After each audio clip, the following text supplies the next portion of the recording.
Welcome to Sports Talk with Steve Jones, the daily talk show with the voice of Penn State football and men's basketball.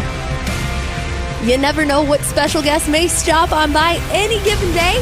Now here's the man of the hour, Mr. Steve Jones. On today, the 50th anniversary of Carlton Fisk's 12th inning home run to beat the Cincinnati Reds, where they put the camera in the scoreboard in the left field wall, and then they used it to show him trying to wave the ball fairward off the pole. I was a senior in high school at the time, and our family room was right next to my parents' bedroom, and he hit the home run at like 1 o'clock in the morning. And when he hit it, I went, yeah, right? And my dad comes out of the room. He goes, what's going on? I go, I'm sorry, Dad. Carl Fisk got a home run, won the World Series game. He goes, just quiet down. I was like, oh, sorry, Dad. Dad had to go to work in the morning. I'm like, really? I'm sorry. I felt awful. Oh, goodness gracious. The Mariners are the only team in the history of the current franchises to never make the World Series. Got close. Yeah. And they're good. Their leaders played well yesterday. Oh, no. Rodriguez and Cal Raleigh. Both, yeah. I'm going to make an Aaron Judge comment here. Okay? And this has nothing to do with Aaron Judge, please. I think Aaron Judge is a great player. Every team in the majors wants Aaron Judge on their team because he's such a great player. But every accomplishment he has is so, like the home run he hit in the series against Toronto, and they won that night. Yeah. Okay? Put him in front. It's his moment. They lost the series in 5 games. It's the only game they won. Okay? Cal Raleigh. Game 5. Homers to tie the game. Late. Which then set up Suarez's grand slam to win it. Right. But he ties the game with a home run late. Game 7. Everything's on the line. Who homers in the game? Cal Raleigh. If Aaron Judge had done any of those things, I agree. We cover sports all wrong. I hate how sports is covered today. Okay? I do. Right? And again, I have the greatest admiration for Aaron Judge. Every accomplishment he has should be celebrated. But celebrate other accomplishments. Yeah. Other people have done things he hasn't done. Okay? George Springer, the only member of the Blue Jays that has been in a World Series, hits a 3-run homer yesterday. Did Aaron Judge ever do that? Okay? Raleigh, in a losing effort, homered. Did Aaron Judge ever hit a home run in Game 7 of anything? You ever have a hit in Game 7 of anything? No. I'm just saying, again, I'm not putting him down. I'm putting down the coverage of him. Okay? Shohei Ohtani is a great player. In the clinching game, right, against the Brewers, he pitches 6 innings, strikes out 10, hits 3 home runs. That is among the greatest and can be argued as the greatest single performance by a player in the history of Major League Baseball. Right? And you've got people on there afterward. He's the greatest player of all time. Do you want to know what he had done until that night in the postseason this year? He was awful. He had done nothing. Yeah, he was awful. Like he had done 0. Yeah. Like he was 0 for his last 17, whatever. Right? Okay? Everybody has slumps. Yeah. But you just sit there and go, there have been a lot of great players in the history of the game. The difference is he pitched and hit. I mean, pitching 6 innings, striking out. Yeah. It's the greatest single one-game performance by anybody ever. Yeah, I mean, I agree. To call him the greatest player of all time, can we at least have a full body of work before we make that declaration? Yeah. Again, We have a group of people that do not cover sports correctly. No, they push a narrative. Just don't. Yep. Right? I agree. And no, but you also have a group of younger reporters that want to tell you everything you're seeing is the greatest thing ever. Because they've not seen They haven't seen anything else. Okay? Just the name you just named, George Springer. Look at what he did in the World Series of the Dodgers. He was World Series MVP in 2017, I believe so. With Houston. Yeah, with Houston. Yeah, hit 5 home runs. It's the Astros, not the Dodgers. That is. Against the Dodgers. Oh, against the Dodgers. Yeah. You said with the Dodgers. I said with the Dodgers, against the Dodgers, what I meant to say. Give me one guy. I just was hesitant. Against the Dodgers is what I meant to say. Circle these foggy airports. Yeah, 5 home runs against the Dodgers in that series. He was MVP. Right? He was incredible. The unbelievable thing that Sports Illustrated actually got right, where they predicted the World Series several years in advance. Again. And George Springer was on the cover. Shohei Ohtani's accomplishment should be celebrated. Okay? That game is, has anybody had a better postseason game where you pitch 6 innings? No. And you hit 3 home runs? Nobody's done that. I don't think so. That should be celebrated as the greatest. I agree. To tell everybody he's the greatest player to ever play, I don't know yet. I'd like to see 10 more years, see a full body of work. Yeah. Okay. Now, has he up to now had an incredible career? Absolutely. He absolutely has. Going to win another MVP. Right. Absolutely. He's just been incredible. I remember in the 80s how difficult it was to be 40-40. Jose Canseco set the precedent in a big way. Ohtani's 50-50 last year. So there's no question he is an incredible player. Phenomenal. Just phenomenal. And credit where credit's due. But whenever I see today now, in order to justify an opinion, they'll take a slash line of somebody and they'll extend it out where it takes 2 sentences. What are we doing here? Yeah. Well, nobody's ever done that before. No, I don't care about the 3/4 of the stats that are on there. Doesn't mean anything. And again, it's his moment. Okay, it's his moment, but it's the only game in the series the Yankees won. He's the same guy that let the ball go between his legs in Toronto that cost him the game. Cost him the game, yeah. Okay. So he won one, he lost one. Right? Ohtani had done nothing in the postseason against the Phillies and against the Brewers until that last game. And that last game was, again, let's face it, you can argue that's the best single one-game performance by a player ever. Yeah, I think it's easily in the conversation, absolutely. Oh, but I think it's more than just a conversation. Yeah. 6 innings pitched, 10 strikeouts, 3 walks. 3 home runs. 3 home runs, really. Yeah. That's, sorry, you're not going to find that. That's why the Babe Ruth thing is always interesting. You have to have the ability to read. Yeah. Right? Babe Ruth, once he got to the Yankees, I believe only pitched 5 times. I was going to say, he didn't pitch much. And I think four of them were starts, and that was it. Right? That's all he did. Primarily with the Red Sox, he pitched. The last couple of years, they had him hitting a lot more. In fact, he had set the American League record for 29 home runs in the season his last year in Boston, which, of course, he subsequently went and broke himself. But, as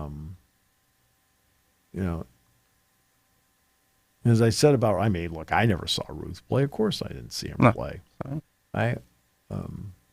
Despite contrary popular belief, I never saw him play. There's some college students today that think I saw him play. Well, but when one guy for 32 years simultaneously holds the World Series record with home runs and consecutive scoreless innings pitched, that's not bad. Okay. No. Those are consecutive scoreless innings pitched in the World Series. Whitey Ford finally broke that. 15 World Series home runs. Mickey Mantle finally broke that. But one guy held that for 32 years. Sounds like he's a pretty good player. Joe DiMaggio was a great player. Ted Williams was a great player. Hank Aaron was a great player. Willie Mays was a great. There are a lot of great players out there. Shohei Ohtani and Aaron Judge are two of them. They're two of the greatest players of all time. And that's why I never declare who is a greatest. I never declare who is the greatest. Everybody played in different eras. Yeah, and they've played in so many. Too many players and in different eras, too. Right. It's all different. It's all different now. You know, he's a 50-50 guy. Well, the bases are bigger now. Mm-hmm. Okay. Yeah. Home runs. Well, guess what? Back in Ruth's era, ground rule double was a home run. Okay. Now, I don't think Ruth hit any of those. Also didn't really play a lot of night games back then either. They didn't play any night games. So, Ruth played none. None. And when Ruth played, the sport was not integrated. Mm-hmm. Okay. Shohei Ohtani would not have been playing in Ruth's era. Okay. I mean, so there are a lot of things that you can balance back and forth. Okay. But we're in an era of like incredibly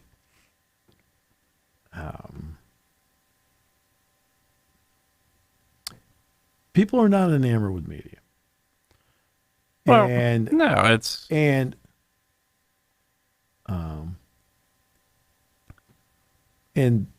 one of the reasons that they don't is that you know, and this is on the sports side of it. You got this. Like he's, you know, like okay, he hits a home run. Okay. And it's the only game in the series the Yankees won. Mm-hmm. They lost the other 4 games. Mm-hmm. And by the way, he hit well in every game. Yeah. He hit well. This year, he hit well in every well. single game. Yeah. But Cal Raleigh does. Mm-hmm. Hits home runs, 5 postseason home runs, hit him in the biggest moments. Yeah. He ties a game up that they had to win in Game 5. Mm-hmm. He hits a home run in Game 7. And it's, you know, of course, they didn't win Game 7, yeah. but it's a footnote. Right. Yeah, came up big. Right. Guy had 65 home runs this Mm-hmm. year. Yeah. And if it was not Cal Raleigh and it were Shohei Ohtani or Aaron Judge, how celebrated, despite the loss, Aaron Judge homered in Game 7. That's what it would have been. Sure. It would have been despite Judge home run, Jays win series. Yeah. That would have been the headline. Yeah. I can predict it because these people are very, very easy to figure out. They're very simplistic. Yeah. And in reality, you're looking at probably, I would say you look at the list of the biggest home runs in franchise history for the Blue Jays, that's probably in the top 3. I think Joe Carter, obviously, number one. Batista's home run against the Rangers, number 2. The bat flip. The bat flip. And then there's no question. And that's one of the bigger at-bats in franchise history. Hey, the other thing that you look at, and you mentioned it with Judge, the other thing that people don't look at, he's great. But the one thing I think so many people don't look at, they look at the flash at the plate. They don't look at what they do in the field. And, yeah, Judge cost his team in the field. Actually, cost him 2 games. Yeah, cost him 2 games. He cost them the opening game against the Red Sox because he just jogged over to a ball, and Sogard took second base, and then and Massa then singled up the middle, and they scored 2 runs, won the game with Crochet on the mound. Absolutely. And Crochet striking him out again, by the way. Yeah. All right. Yeah, and that's why it's like Dick Raditz with Mickey Mantle. Oh God, Mantle hated Raditz. One year, Mantle faced Dick Raditz 16 times, a relief pitcher, and Raditz struck him out 12. Right? Crochet. How many times did Crochet strike out Judge this year? Quite a few. Right. Yeah. It's like okay, but again, if either Ohtani, awesome player, Judge, awesome player, had the total LCS that Cal Raleigh did, sure, you would have heard about it. Boy, we would have heard volume. There's no doubt. There's no doubt. Yeah, and it's why, and I'm the same way. I don't ever put. I don't like ranking players. I never liked it. I've seen greats, but you ask me who You ask me if I'm going to pick a player, if I'm going to pick Ken Griffey Jr. or Barry Bonds, people are saying I'm insane for picking Ken Griffey Jr. I'm picking the complete player he was. Yeah. Absolutely, in 5-tool, incredible in the field, ran the bases great. Bonds, I think, had the best eye at the plate I've ever seen. I don't care what your opinion is of him and what substances he used. Best eye I've ever seen at the plate. Yeah. One of the best hitters I've ever seen. Most feared I've ever seen, probably. Yeah. But in terms of the field, Bonds wasn't Griffey. Yeah. Showed it in the 92 NLCS that Pirates fans would love to forget. Yeah, Bonds only had one great postseason. Yeah, and it's not, and I'm not just talking about like at the plate. Right, that throw he makes from left field. When Sid Bream was the hitting coach for the Spikes. So I mean, so first name basis, yes. But Cabrera singles to left. We all know Sid's not a great runner. Nope. And he throws it up the first base line. It's a terrible throw. Mike LaValliere makes an incredible play to make it as close as he could, diving back. Yeah. Well, the other part of it, he's playing too deep. Andy Van Slyke told him to move in, and he flipped him off. Yeah, he did. Flipped him off. Don't tell me what to do. Yeah, I'm like, okay, literally. Great. Yeah, nice play there. Yeah, that was Bonds' Achilles heel for many years, was his fielding. And as great as he was, and like I said, I there's nobody else I'd rather ever have at the plate in my lifetime than Barry Bonds. Yeah. But literally, just that was the one heel he had. He just was not a good fielder. And that's something I think a lot of people of today don't look at. And you talked about it with Judge. His fielding in the playoffs was not good. No. I mean, 2 of the games they lost, he made critical mistakes. One was an actual error, and the other one was a mental mistake.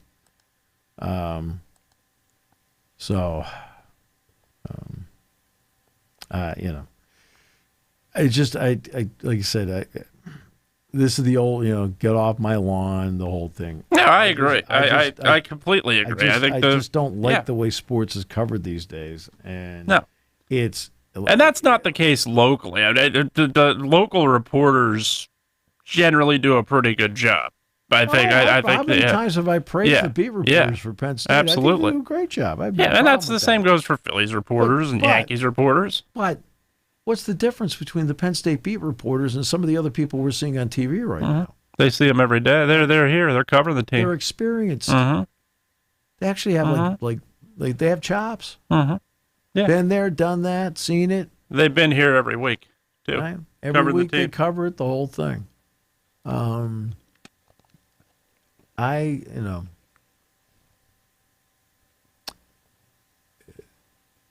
love watching the games. Same. But I will not watch the pregame shows because I don't want to. It's not enjoyable for me. I normally don't watch halftime. Sometimes I do. Post game, nope. Sports Center, no longer. No, it just because why? I don't enjoy it. It's not. It's not that. In other words, you have to make choices as to what if I'm going to watch now. I'm awfully busy too. Yeah, same. So that goes into part of it. But even if I have a choice, I don't find it enjoyable. No. And with social, everybody on Sports Center, the last I checked, where everybody was trying to be like Dan Patrick and Keith Olbermann, and here's the whole duplicate point. It. You're not you can't duplicate it. You have to be yourself. Absolutely, be yourself. Yeah, it's like I see a lot. And with pre-games, I think also not a lot of chops out there. No. With pre-games, obviously the content of interviews. That's something that can't necessarily be seen. But aside from that, with social media as strong as it is, good or bad, you pretty much, I would argue, the majority of what is going to be talked about in that pregame, right? No matter what station or network it is, before the pregame begins. See, I was talking with Scott Parrott today. He did his podcast, and the 2 guests today were Caden Mingo and myself. I think everybody was waiting for the Mingo part. But he asked me about, one of the questions he asked me, and I never get asked this question, what don't I like about the job? And I said, when it comes to games, I said, the only part you don't like is you're around the team all the time. You don't want to see them lose. You don't want to see them lose. Absolutely. Okay. I said, during the week, and again, this has nothing to do with you. I said, but when things aren't going well for the team, do you think I enjoy sitting here? No. Trying to explain it 5 days a week? No. I don't enjoy it. I don't enjoy sitting here when things aren't going well and then trying to explain it over a 5-day span where you sit there and go, okay. And like, okay. And of course, just our like this is a bye week. So it's going to be 10 days, right? And I said, that part I don't enjoy. Now, do I handle it? Yeah, I handle it. But, I mean, do you think I'm sitting here like, hey, this is a lot of fun? I'm sorry. It's okay. When things aren't going well for the programs I broadcast for and I'm doing this show, it's not fun. No. Okay? Now, I hope nobody takes that as an insult. I mean, company, fans, anything like that. I mean, put yourself in my shoes. Would you be having fun doing that? I mean, I like kidding around with you. I like kidding around with Kyle and other people that I do these shows with. All right. I mean, that part's fun. But like when you're breaking it down, and this isn't right and that isn't right, like, okay. That's not fun. No. Okay? Nope. It's not.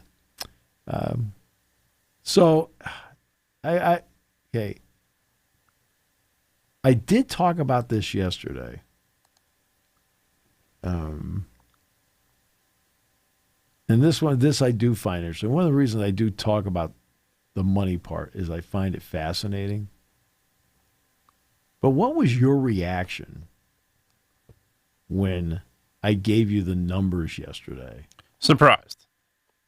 Yeah, I didn't think they were that far in debt. I knew they had to be behind the 8 ball. There's no question. You're seeing too many of these schools losing money, and the advantage Penn State has is football and basketball can mask that loss. Not every school's got that ability. I think that part we probably knew, but definitely the amount of debt the Big Ten has endured, I did not think was at the level it was at. I mean, the debt service is stunning. And that's the part that I don't, that's why when this isn't really private equity, and I'll explain why. And we don't know if it's going to come to fruition or not. You need to have all 18 schools vote yes. You have 16 public institutions and 2 private ones. The 2 private ones can take all the private equity they want. They're private institutions. Technically, the 16 others as public institutions getting money from their states, I can't. Well, the California State Pension Fund is technically not private equity. Right. So that's how you get around it. And what's bothersome about this is that in your household,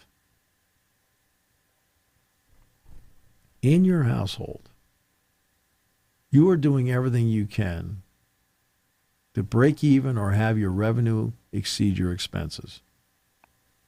Everybody that's trying to do a weekly or monthly budget, that's what they're trying to do. All right? And in this arms race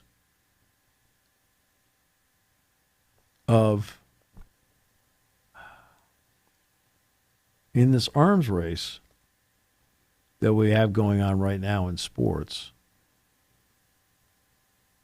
in college sports, combined with the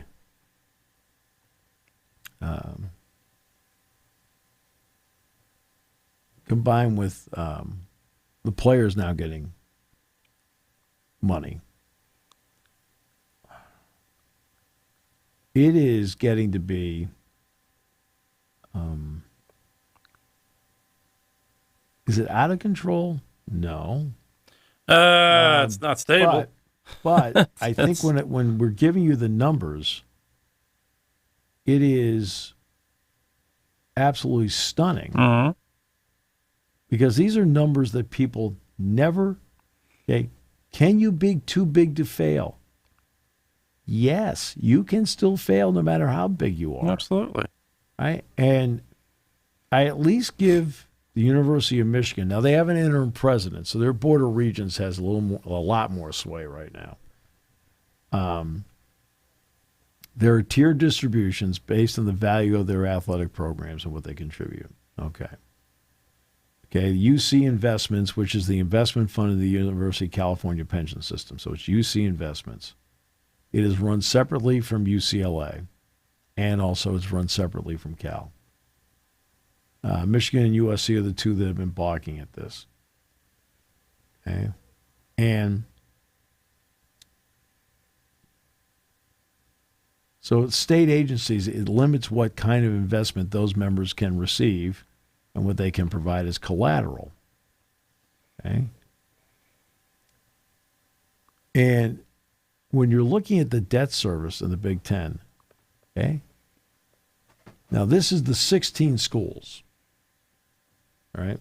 You can't include USC and Northwestern because they're private schools and they don't report it.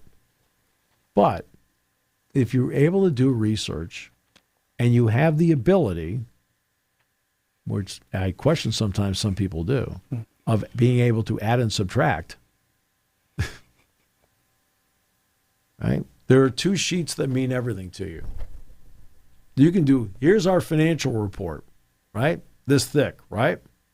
There's our financial report. There are only two pieces of paper that mean really anything in the financial report. Expenses, revenues.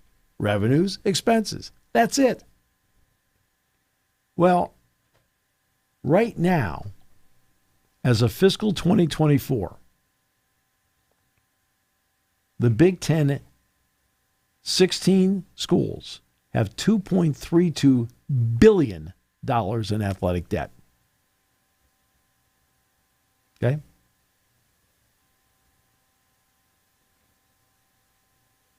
$281 million was spent on debt service alone in 2024. Okay? Half of the schools, so of the 16, 8 reported being in the black, 8 reported being in the red. UCLA's athletic department did not list any debt or debt service in fiscal 2024. Interesting. They have spent $200 million more than it has brought in over the last 5 fiscal years. $200 million. Rutgers lost $41 million. And the Scarlet Knights received nearly $29 million in direct revenue from either the university, the state, or student fees. 41 million in the red. Or maybe it's 41 million in the Scarlet. In the Scarlet. There you go. Okay. Nobody generated more revenue than Ohio State in fiscal year 2024, $255 million. I'm talking about in the Big Ten. We know Texas was number one. They were over, 300? Mm-hmm. $255 million.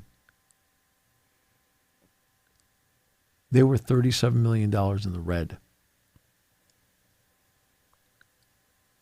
Ohio State has $150.8 million in athletic endowments. All right. In which, by the way, they have $287 million in athletic debt at Ohio State. At Ohio State, which is a printing press. Okay? $287 million in athletic debt. Now, we know what's going on stadium-wise. Northwestern leveled Ryan Field. They're temporarily playing at their soccer field adjacent to their indoor football complex. They're in the process now of building the stadium, which I'll see the progress when I get there. I think in January I'm going. I was going to go over in May when I was there for the Big Ten golf outing, but I had a long drive in front of me. I did not fly, I drove. And it was raining. I was like, I think I got to get going. So I didn't see it. So I'll see when I'm there. But that's $1 billion project. We know what Penn State is, $750 million. Yeah. Most debt service in the Big Ten. The winner is Champaign-Urbana.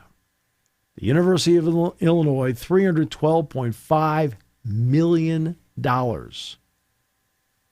Maryland and Rutgers are still repaying the conference because they borrowed against future earnings. The first time that they will finally get a full share of the TV revenue will be 2028.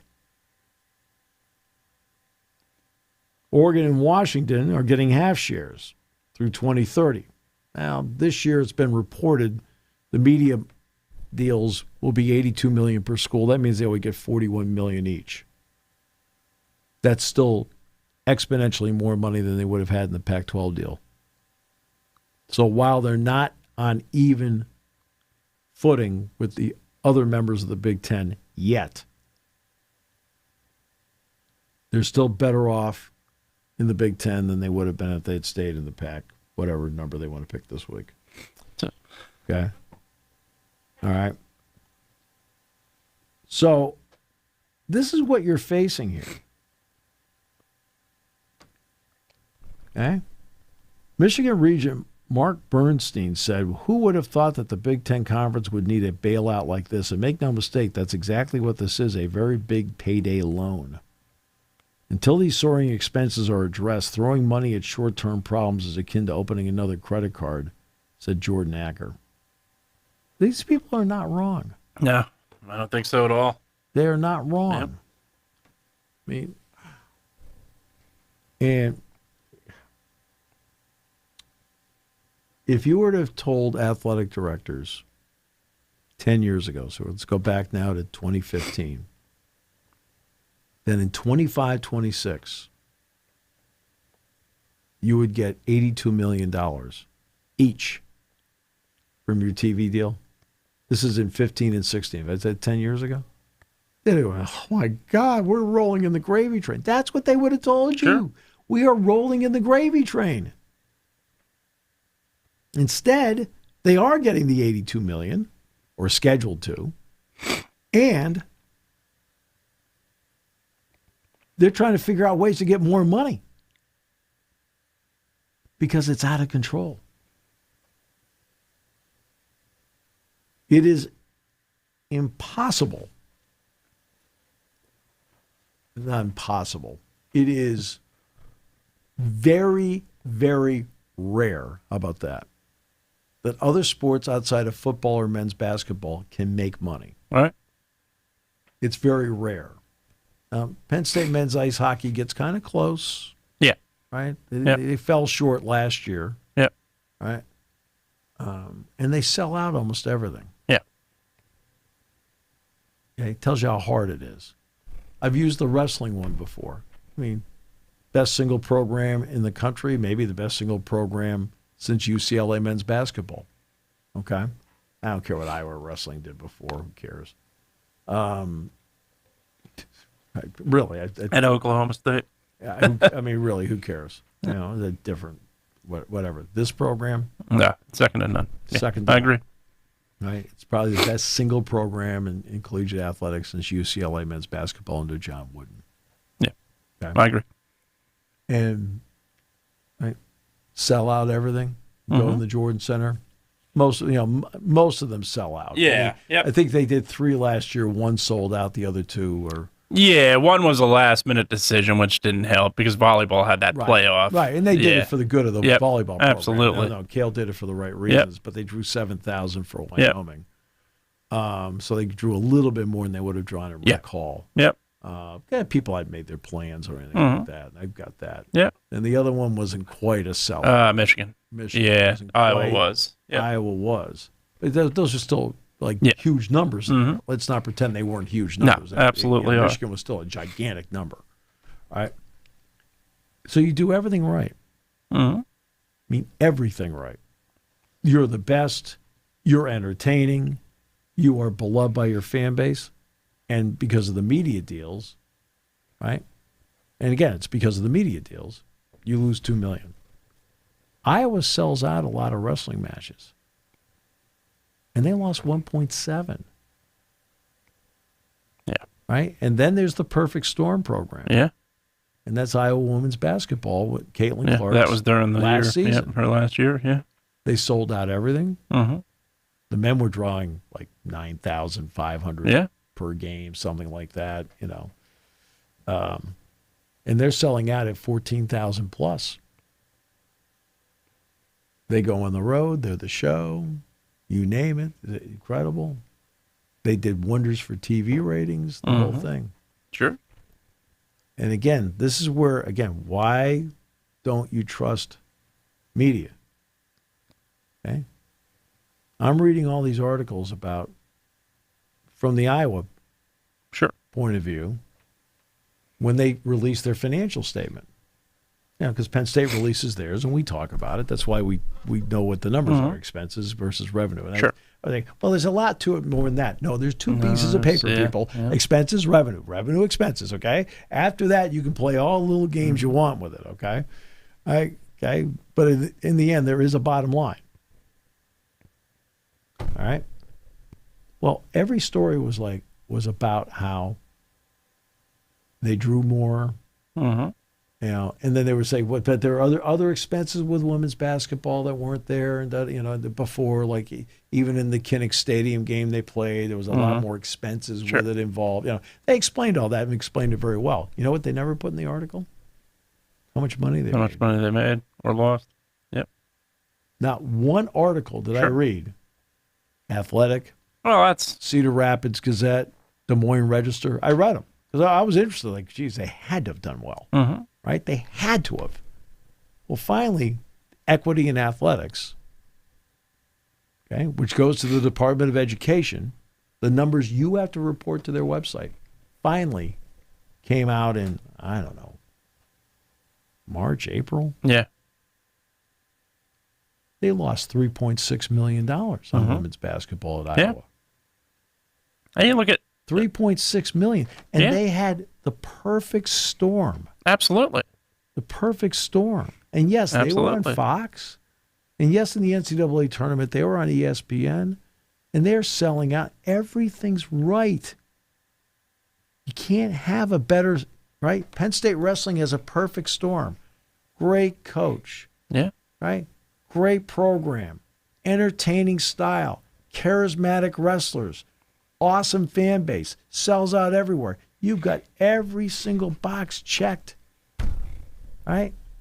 Except there's no media deal. Right. Right? And I know some people are saying, well, the wrestling matches, they should take whatever it is on the Big Ten Network. But okay.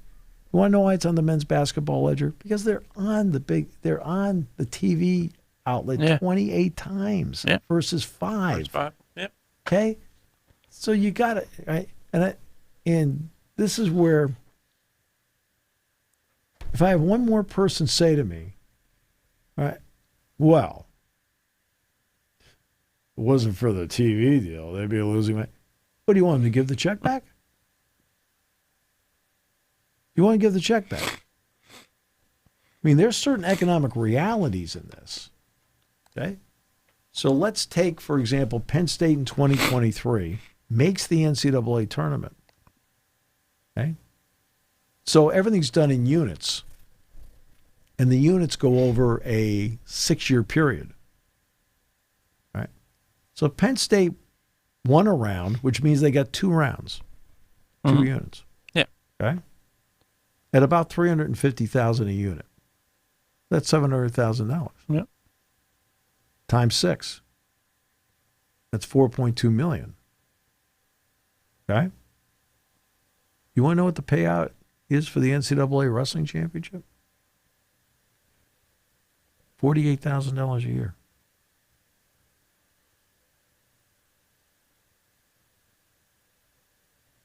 You'd have to wrestle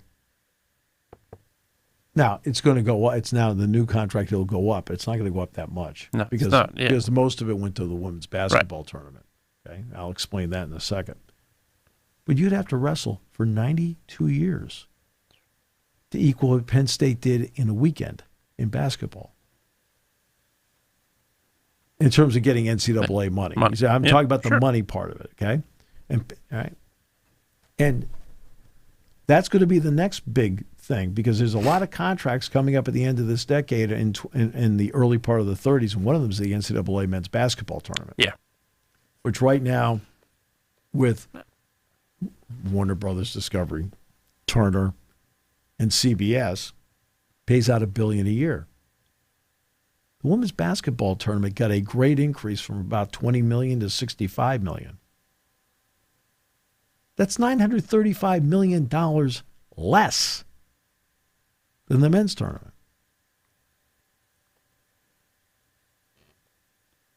Yeah, and that's the other big part of it. You look back, you just talked about where, and obviously it's not tied to the Big Ten, but Iowa basketball losing that money they lost. You look at the Final Four, all you heard about that year was how the interest in the women's Final Four was exponentially bigger than the men's, and the TV deal has got to be... The TV rating showed it. It showed it, sure, but the TV deal's got... This is why they've got to go all in on the TV deal. No.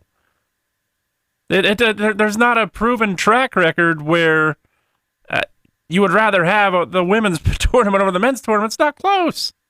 Well, I mean, this year it flipped back. Yeah, right. Sure. It flipped back as it does most years. Right. This year 99% of the years. Right. It flipped back this year. Yeah. But, I mean, I'll give you a great example. Penn State played Texas. Yeah. Second round on CBS. It's a second-round game. This was not a Sweet 16 game. Sure. It's not an Elite 8 game. It's not a Final Four game. It had 6.6 million viewers. Yeah. 6.6 million. For a second-round game. That's pretty darn good. I mean, brands mean something. Texas. Doesn't matter whether Texas is great at basketball or not. Kevin Durant aside. Texas. Boom. Penn State. Right, just the name brands and the NCAA tournament. You got three brands like that together, it equals a big number. Okay. But this is the issue that you have right now, is that you're trying to outdo other programs by facilities, salaries, and so forth. I mean, I get it because everybody wants to win. Look how everybody is right now. It's a 4-game losing streak, and you're just like, people aren't happy. They all have theories as to why or why not, and the whole thing. I got that because you care. Absolutely, you're invested into it. You don't get 111,015 people for a Saturday night in State College, Pennsylvania, unless people care. Sure. And now your big job is to make sure people continue to care. And absolutely. If Bobby and Mike down the corner here are spending more money on something, right, and you want to be competitive with Bobby and Mike, you got to spend the same thing Bobby and Mike do. And that's where we are with this. Now, Illinois has, $312.5 million, right, in debt service. I've been on that campus. I'm trying to think about what they've done. I mean, they've not put a little bit, but not. They renovated State Farm Center. Yeah. And they did a great job with it, by the way. Mm-hmm. But they renovated State Farm Center. They've put some money into the football stadium. I don't really think they've done much with their practice facility other than what they did years ago. I know it helped a few, this is maybe, how many years ago was this? 18 years ago, the Bears played a season there, so the Bears gave them some money for new locker rooms and things like that. Yeah. But I don't know where the money, I could not begin to tell you just based on visuals, where the money went. On debt service. Again, they renovated State Farm Center. That part I can see, and they did a wonderful job with it. Yeah, but they used the base. They didn't rebuild the entire arena.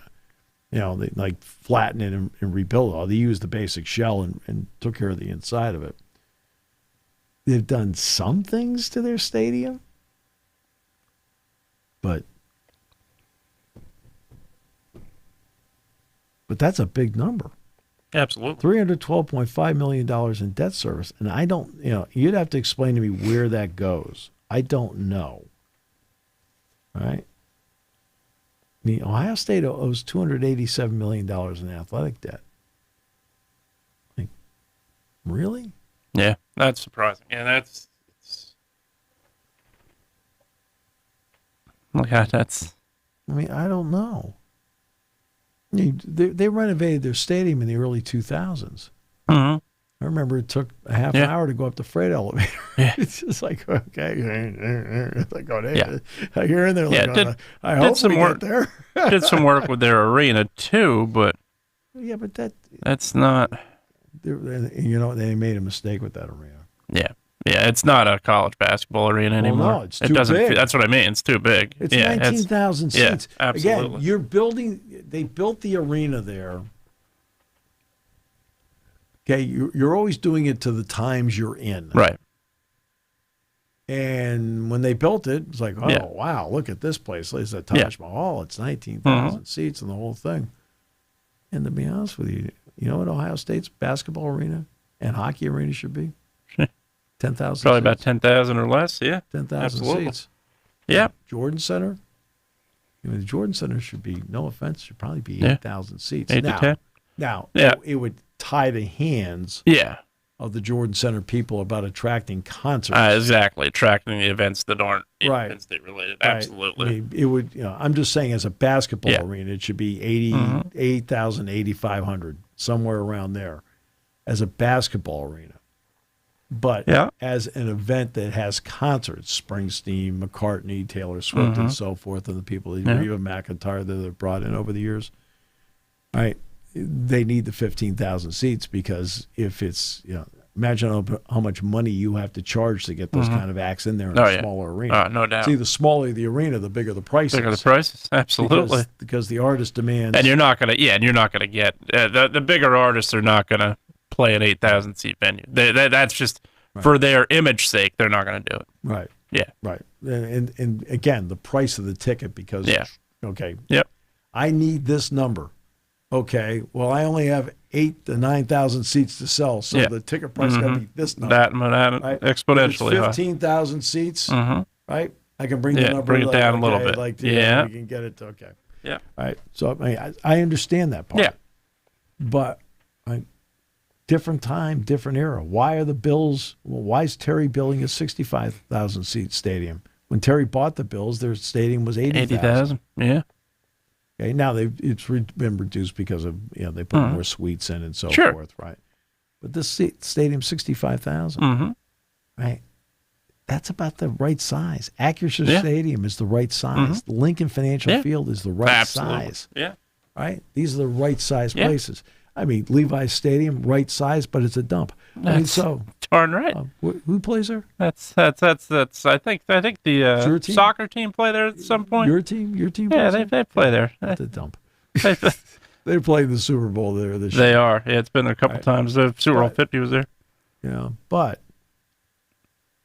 Hey, and you're naming passionate fan bases there. That's the other part of it. And you're still, it still fits in terms of seating. It fits the time period.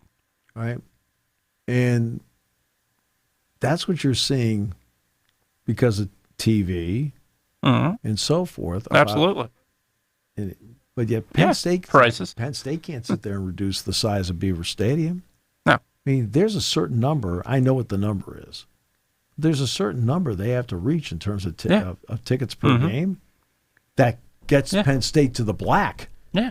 Athletically. They've reduced it a couple hundred seats, and it's 240 angered fans. 248.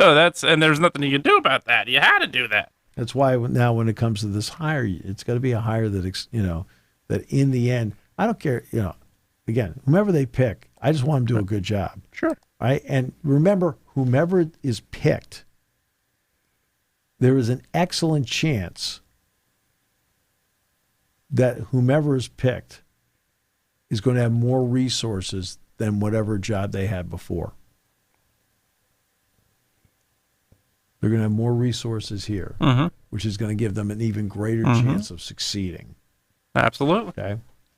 You've got to remember that part of it when you're looking at the names up on a board of a coach. Okay? Yeah. Right? This one excites me because of blah, blah, blah, blah. This one doesn't excite me because of blah, blah, blah. They're going to come here and they're going to have resources. They've got the weight room in place. They've got the lash building done. Sure. Okay? They've got the practice facilities. They're going to have a stadium that starting in 2027 is going to be incredible when it's done. And the problem with doing it now is that it should have been done 10 years ago. Yeah, sure. Why should it have been done 10 years ago? It would have been cheaper. A lot cheaper. And I'm not going off the reservation here. When they announced the plans for Beaver Stadium, 10 years ago? Yeah. I said, do it as quickly as possible. Why? Because if you wait, it's going to cost a lot more. And I use the Olympics as an example. They always send out these bids on the Olympics. Like Brisbane, we already know Brisbane has the Summer Olympics in 2032 and Salt Lake City has the Winter Olympics in 2034. So we already know. But if you're sitting there in Salt Lake City and you're mapping out what you want to do with venues in 2025, the costs in 2025 are going to be exponentially different than the costs are going to be in 2032 when you're actually building this stuff for the 2034 Winter Olympics. The costs in Brisbane now are going to be completely different than when you're building facilities in 2030 for the 32 Olympics. And that's one of the reasons why you have massive, massive cost overruns in the Olympics. Okay? Sure. I mean, that's why you have mass cost overruns because, I can't believe all the stuff we built in Rio de Janeiro. It's so much more expensive than when we bid. Oh, really? You didn't think about that at the time? Does anybody in the room have any common sense? And that's the other reason why, first of all, I think it's, this is probably an unpopular opinion. I think it's foolish to bid in the Olympics at this point. Oh, you're not getting your money back in any way, shape, or form. You have to let, and for those reasons, you have to let the venues pretty much go to nothing. And you can't even recognize most of them at this point anymore. If you have the infrastructure in place, like some cities do, it's fine. But when you've got to build stadiums and you build them for the Olympics only, then you don't use them, as most of these cities have done. They tear them down. Yeah. And the money you invested into it is gone to the wayside. South Korea, 2018 Winter Olympics. Yeah. They built, a stadium for the opening ceremonies. Yeah. And some other things they put in there. Yeah. When the Winter Olympics was over, guess what they did? Yeah. They tore it down. Tore it down. They tore it down. Yeah. Or you literally look at us outside a stadium and say, yep, that used to be the pool, and then you look at it and say, what? Well, I'll say that when I saw the Olympic pool in 1990, this is just 6 years after. 6 years after the L.A. I'm looking at the back of the press box at the Coliseum. Yeah. I was stunned at what disarray it was in. Yeah. I thought, that's the Olympic pool where they broke all the records right in the back of the Coliseum. Now, today. Yeah. Okay. Sure. You ought to see what they've done with it. I have to admit. No question. Like Jack and I walked past it. Yeah. Right? Because we were going out to the bus when the game was over. And to get there, we just got, I said, check this. I mean, it is really nice. Yeah. Yeah, and it is. Really, and most cities don't do that. Right. They just I got to give them credit. It's really, really nice. Absolutely. But, yeah. I remember when Boston was going to do the American bid. Sure. For the Summer Olympics. Yeah. And I had on the show the opposition leader. Yeah. Now, eventually the opposition leader won. And I had him on the show after they'd won. And they spent millions. Oh, yeah. I'm talking about they spent millions promoting getting Boston the Olympics. Millions. Okay? Not over 10 million, but it was like millions. It was in millions. Right? Yeah. Okay. And I had him on the opposition guy. You know, and we were kidding around like, hey, you build a velodrome. What are you going to do with it when it's done? Hey, it's like a velodrome. Nobody's going to use it. I asked him, how much money did you guys spend to oppose this? Mm-hmm. You know what he told me? $30,000. It didn't take much to convince people because they didn't want the traffic. That's the biggest thing. Okay? Yeah. They didn't want the security issues. Yeah. They didn't want any of that stuff. They were like, you know, and again, because Boston, okay, is up against the water. Yeah. Right? Okay. The roads are on three sides. Okay. There are no roads. Yeah. Okay. In the Boston Harbor. Yeah. They've got tunnels that go underneath the Logan. Absolutely. Okay. So you've already cut off transportation. I mean, Los Angeles has the same issie. Oh, no doubt. Yeah, so do the others. But Los Angeles is not on the water. No, and the same goes for New York and Philadelphia, but you're still, the traffic nightmare that would create if in any of those cities had the Olympics, traffic's a disaster to begin with on a normal Wednesday at 5 o'clock in Philadelphia or New York. Try going to the opening ceremonies of the Olympics. I know. And you talk about chaos. Yeah, that's why, and I'm with you. I don't see the point. I mean, I think there used to be a prestige to doing it. Absolutely. As time has gone, the prestige of it's gone down. Completely. Right? It's not, the Olympics are still important in many ways. Absolutely. And there's a lot of sports where it's their opportunity to showcase. Now, look, they can have gymnastics at the Bryce Jordan Center or whatever, but gymnastics in the Olympics is their showcase. Without a shadow of a doubt. It's the primetime show. Yeah. Just like figure skating is the primetime show in the Winter Olympics. And I know you're a big rhythmic gymnastics fan. Synchronized swimming too. Ooh. That's a prime example. That's another sport. Again, there's. I mean, look. But these are sports that, like synchronized diving, synchronized swimming. They did trampoline, right? And they did rhythmic gymnastics. I'm not putting any of those sports down, right? Well, ballroom dancing was one too. Yeah. But it's under the category of to each his own. Yeah. Label me uninterested. Uninterested. And again, to each his own. Yeah. Uninterested. To each his own. Yes. Right? And I don't care if they get medals in it. That's fine. No. That doesn't mean I have to watch it. No. The beauty part of sports. Like, I don't watch them do the 20K walk. Exactly. Either. Exactly. But will I watch them run, the 5,000 meters, 10,000 meters? I'll watch them run it. I'm not going to watch them walk it. No. And believe me, I can't do it. No. I can't do it, but it doesn't mean I have to watch it. That doesn't mean no. And the beauty part of sports is the improvisation, the shocking moments of it, the part of the ability to ad-lib it. None of that stuff's ad-libbed.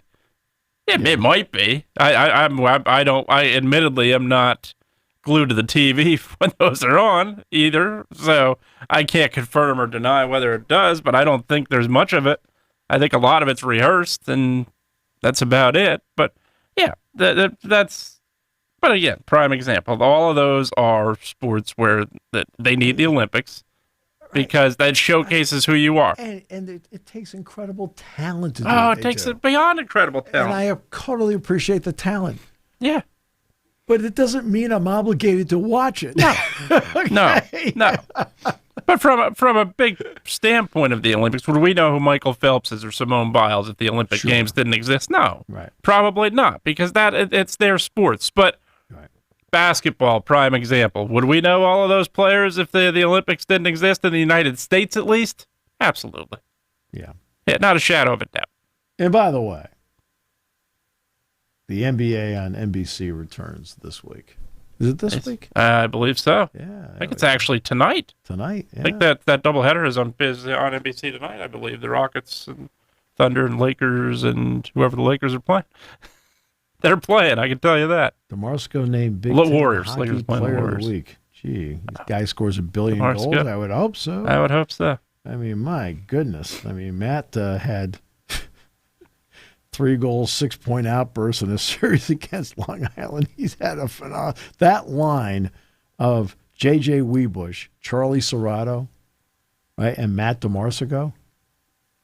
I went to the Clarkson game, and I'm just sitting there like going, this is just. Heck yeah. This is fun. All right, that's fun. Bold NBA predictions for the upcoming season. Delete. Let's see.